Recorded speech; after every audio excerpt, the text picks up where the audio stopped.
kembali menyaksikan Kominfo Newsroom. Nama Kabupaten Saburai Jua mungkin terdengar asing di sebagian besar masyarakat. Kabupaten ini terletak di sebuah pulau di tengah samudra. Walau begitu, Kabupaten Saburai Jua menyimpan banyak potensi budaya dan juga wisata. Lantas seperti apa budaya masyarakat Saburai Jua? Kami hadirkan informasi selengkapnya untuk Anda.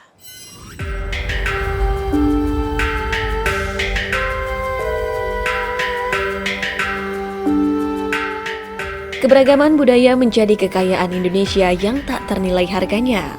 Masyarakat bisa melihat sejarah panjang suatu kehidupan dari bahasa, seni, tradisi, cara hidup, penampilan, makanan, norma, dan unsur lainnya yang membentuk napas hidup kebudayaan.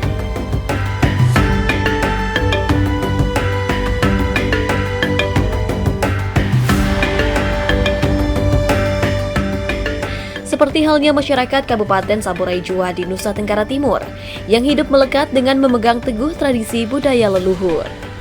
Budaya masyarakat Saburai Jua tercermin dalam parade budaya Festival Jelajah Pesona Kelaba Maja 3. Di festival ini, pengunjung tidak hanya berkeliling ke berbagai destinasi wisata unik dan menarik, tapi juga berkesempatan untuk bisa melihat atraksi budaya khas dari Saburai Jua. Festival Jelajah Pesona Kelaba Maja 3 dibuka dengan tarian Ledohau, sebuah tarian adat yang ditarikan secara berpasangan antara pria dan wanita yang mengenakan tenun khas Sabu sebagai kostum tari. Masyarakat Saburai Jua di masa lalu memaknai tarian ini sebagai tarian untuk menjauhkan roh jahat atau tolak bala yang menghantarkan arwah menuju tempat peristirahatan abadi. Namun saat ini tarian Ledohau banyak ditampilkan untuk menjamu tamu penting atau sebagai pertunjukan budaya.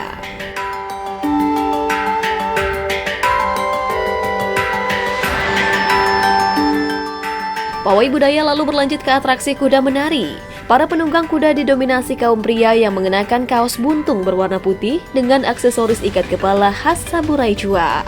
Atraksi ini menjadi ajang perkenalan Saburai Jua sebagai daerah produsen kuda dan seni budaya, sekaligus memperkenalkan filosofi berkuda ala orang Sabu ke masyarakat. Dari Kelaba Maja, acara festival berpindah ke Pantai Raimea di Sabu Timur. Pantai Raimea memiliki kontur unik yang tidak dimiliki pantai lainnya di Saburai Jua. Jika dilihat dari udara, Pantai Raimea terlihat seperti benteng alami dengan tebing karang yang mengelilingi pantai ini. Pesona alam yang menggambarkan ketangguhan inilah yang mungkin menjadikan Pantai Raimea dipilih sebagai lokasi gulat sabu. Bagi orang Saburai Jua, gulat sabu menjadi bentuk silaturahmi antar suku-suku di Saburai Jua.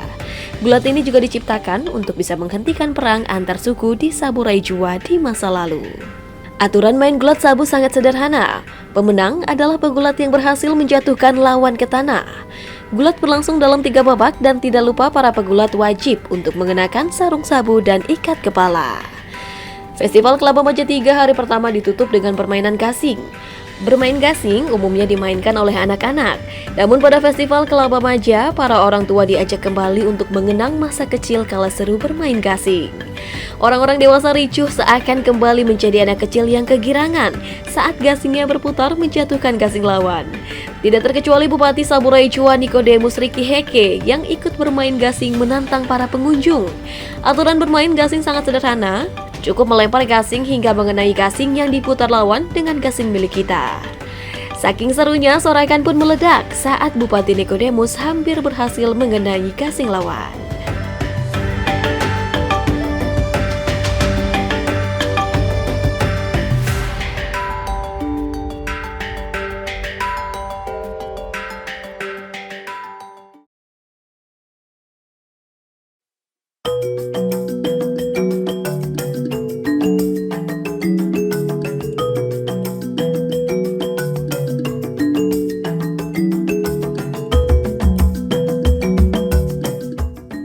Festival Jelajah Pesona Kelaba Maja 3 hari kedua dibuka dengan kunjungan ke Benteng Ege di Desa Waduwela, Kecamatan Sabu Liae.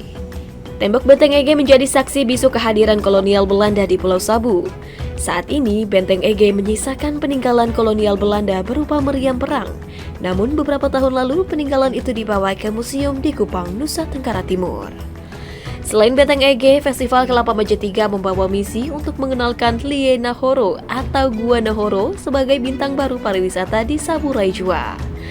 Dibutuhkan sedikit usaha untuk sampai dan masuk ke dalam Gua Nahoro. Namun susah payah akan terbayar dengan kemegahan stalagmit gua yang begitu indah. Setiap sisi ruang di dalam gua dipenuhi oleh stalagmit besar yang menggantung di langit-langit gua. Beberapa stalagmit bahkan ada yang berwarna dan ada juga yang mengeluarkan sedikit air.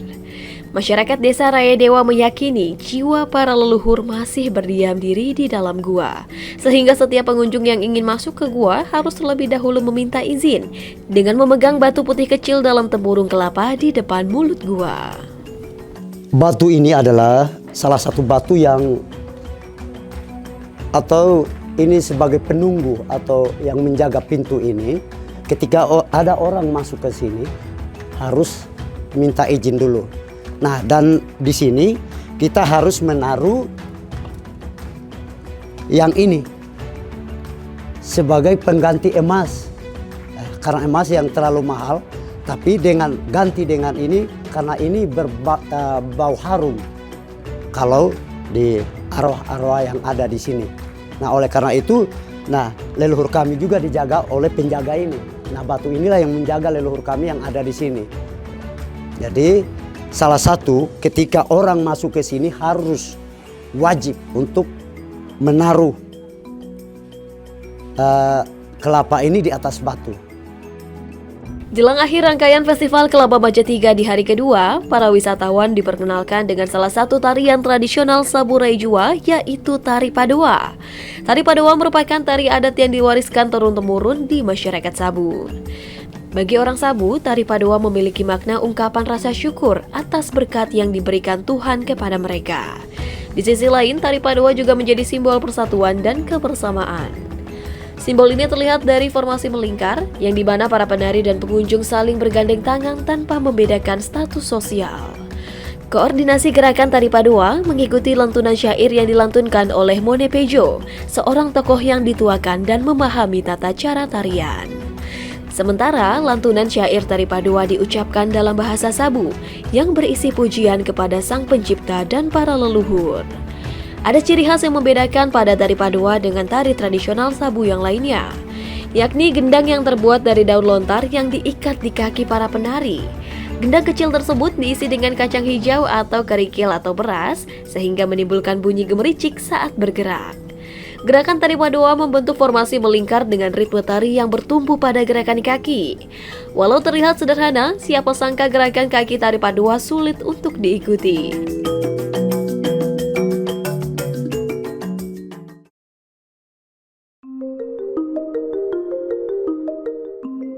Tidak hanya panorama surga saja yang dimiliki oleh Saburai Jua, tenun menjadi diplomasi budaya Saburai Jua untuk memperkenalkan diri ke Nusantara. Budaya tenun Sabu lekat dalam keseharian masyarakat Sabu. Keindahan tenun khas Sabu mulai mendapat perhatian dan ramai diperbincangkan kala Presiden Joko Widodo tampil dengan menggunakan busana adat Sabu pada sidang tahunan MPR pada tahun 2020. Dalam bahasa Sabu, nama tenun dibedakan menurut jenisnya. Tenun jenis sarung disebut dengan Sabu Yae, tenun jenis selimut disebut dengan Higi, dan Naleda untuk tenun jenis selendang. Setiap tenun dibuat dari pohon kapas yang hidup dan tumbuh subur di tanah Saburai Jua. Begitu pula dengan warna pada tenun yang menggunakan hasil alam seperti akar mengkudu, lobak, daun nila, dan kapur. Dari bahan-bahan itu lahirlah 3 warna khas yang tersemat pada tenun Sabu, yaitu warna biru atau hitam, merah marun, dan warna kuning. Keindahan tenun Sabu lahir dari tangan-tangan terampil para mama di Desa Pedaro. Keterampilan ini diwarisi para mama dari generasi ke generasi. Dibutuhkan waktu lama dan proses panjang untuk membuat tenun jenis Sabu Yae dan Higi. Proses inilah yang membuat tenun khas Saburai Jua begitu indah. Untuk membuat sebuah kain tenun, pertama-tama kapas yang telah dipetik harus digiling terlebih dahulu untuk mengeluarkan biji kapasnya agar mudah untuk diolah. Proses penggilingan pun dilakukan manual dengan menggunakan tangan. Setelah digiling, kapas lalu disisir atau diwuhu dalam bahasa Sabu. Penyisiran kapas dilakukan agar serat kapas yang padat lebih terurai dan halus saat akan dipintal nanti. Kapas yang telah disisir kemudian siap dipintal dengan menggunakan alat yang disebut heru dalam bahasa Sabu.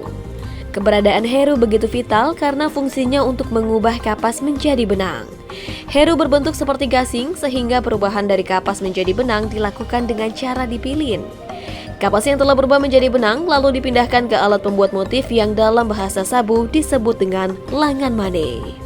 Benang kapas dimasukkan dan direntangkan ke langa agar mudah dibuat motif setelah dilumuri lilin.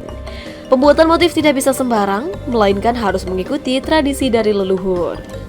Dari pembuatan motif, proses selanjutnya adalah pewarnaan. Masyarakat Sabu memaksimalkan hasil alam yang tumbuh subur di sekitar tempat tinggal untuk membuat pewarna alami. Akar mengkudu dan lebak digunakan untuk menghasilkan warna merah. Daun nila dan kapur digunakan untuk mendapatkan warna biru, sementara warna hitam dihasilkan dari daun nila dan kunyit untuk mendapatkan warna kuning. Bahan-bahan alami tersebut ditumbuk hingga halus, lalu dicampurkan ke dalam air bersama dengan benang kapas. Proses pewarnaan diulang hingga puluhan kali untuk mendapatkan hasil warna yang maksimal dan indah.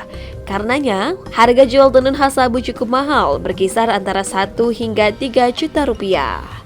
Benang yang telah direndam dalam pewarna kemudian dijemur hingga kering dan digulung dengan menggunakan kedia sebelum ditenun. Proses terakhir adalah menenun benang. Gulungan benang dimasukkan pada gedongan atau alat untuk menenun, lalu proses tenun mengikuti motif yang telah dibuat sebelumnya.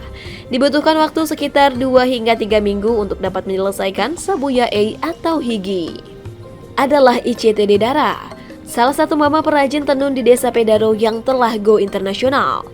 Go internasional Mama Ice merupakan kerja keras dan perjuangan panjang mengenalkan budaya tenun dan tenun khas Sabu ke masyarakat luas.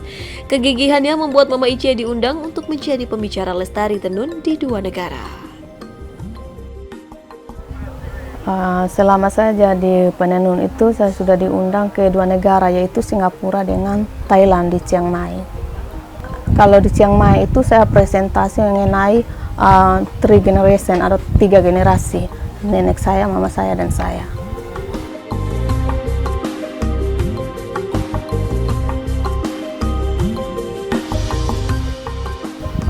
Mereka senang sekali karena mereka baru tahu saja kalau ada tenunan sabu yang punya motif tersendiri yang sudah turun-temurun dari nenek moyang dan mempunyai arti tersendiri.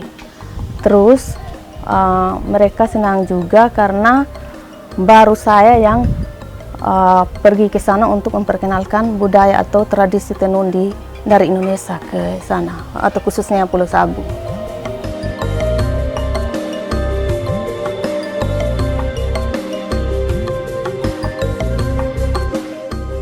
Harapan saya maunya tenunan asli warna alam ini tidak boleh punah. Kami di Desa Pedaro ini sudah membuat satu kelompok yang namanya Kelompok Tenun Ikat Tewunirai, itu khusus warna alam yang untuk mempelajari tradisi tenunan warna alam ini, mulai dari motif silsilah nenek moyang.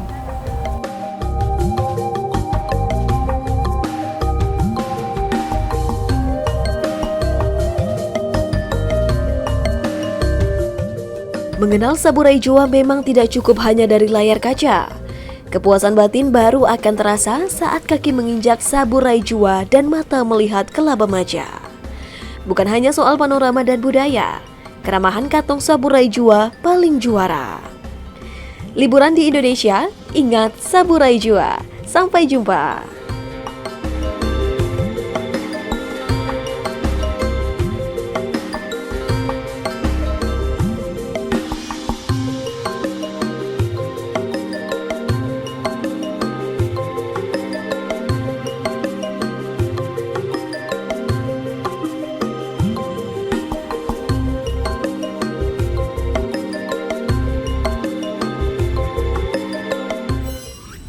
Pemirsa, informasi tadi sekaligus menutup perjumpaan kita dalam Kominfo Newsroom pada malam hari ini.